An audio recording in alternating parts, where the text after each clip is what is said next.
Hello everyone, welcome to the Bodhi Academy. In today's video, we are going to continue with the 12th standard chapter 12, biology chapter 12, that is biotechnology and its application. So in the last video, we have learned about the biotechnological applications in agriculture.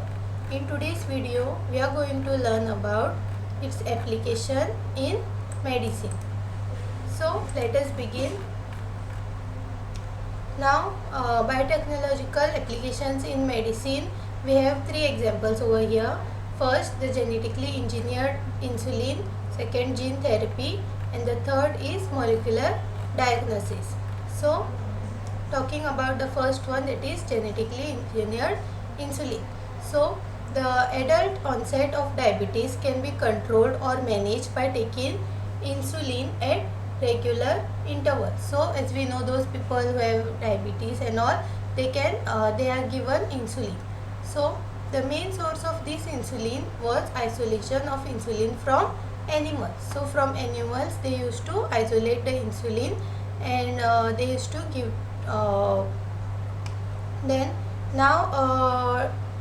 nowadays the insulin can be obtained from a bacterium using the techniques of biotechnology. So earlier they used to isolate the insulin from the animals, whereas nowadays it can be isolated from a bacterium using biotechnology techniques.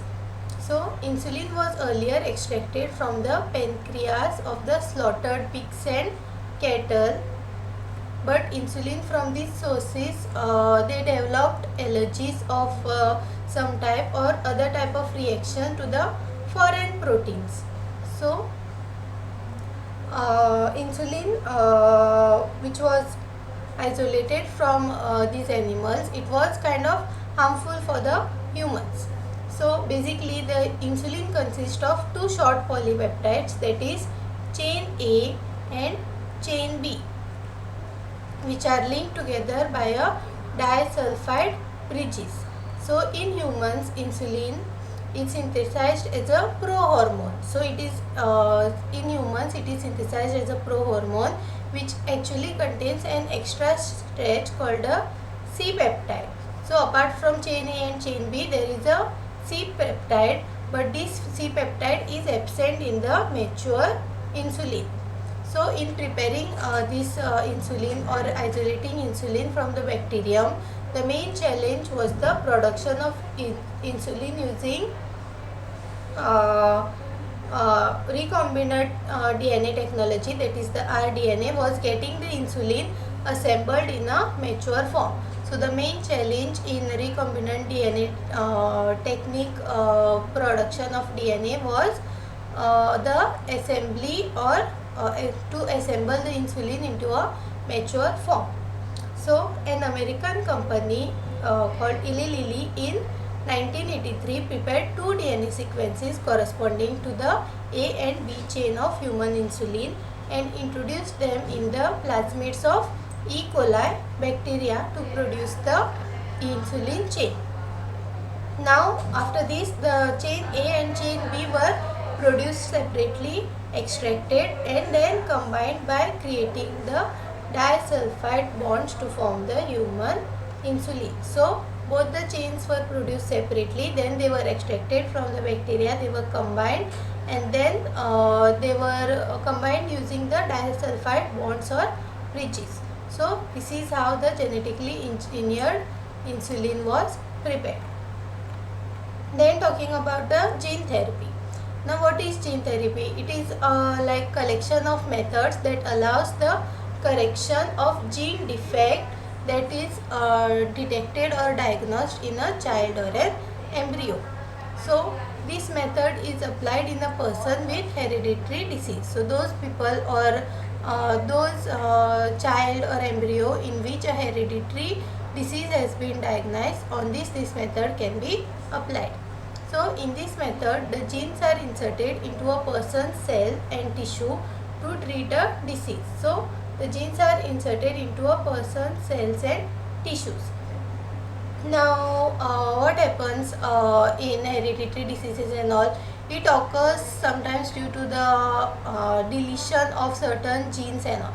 So the correction of gene defect involves the delivery of normal gene into the individual or the embryo to take over the function of and compensate the non-functional gene. Sometimes a gene is deleted or it is non-functional, which causes the disease. So a correction of gene defect, it will involve the addition or the delivery of normal gene into the individual. Now the first clinical gene therapy was done in 1990 to a 4-year-old girl with adenosine deaminase deficiency, that is ADA.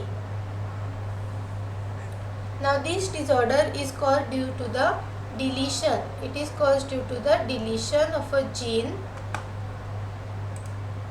for adenosine deaminase that is essential for immune system function. Now this gene is essential for the immune system functioning.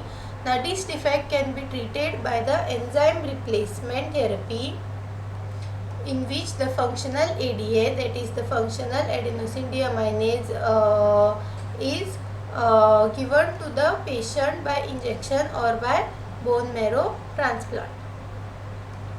So in gene therapy method, the lymphocytes, the blood cells from the lymphocytes from the blood of the patient are grown in a culture medium outside the body. The functional ADA cDNA, that is complementary DNA, is then introduced into these lymphocytes and then they are returned to the patients. Now in this method, the periodic infusion such as genetically engineered lymphocyte is needed. Whereas if the genes are isolated from the bone marrow cells producing the ADA, it is introduced into cells at an early age. It could be a permanent cure. Then talking about the third application of biotechnology, that is the molecular diagnosis.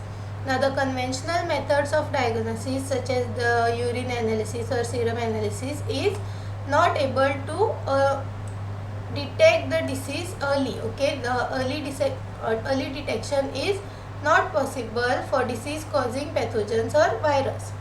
Now because of this, the following methods can be used to diagnose this disease earlier. First one is recombinant DNA technology. Then we have the polymerase chain reaction, the PCR. Then the third one is enzyme linked immunosorbent assay, that is ELISA.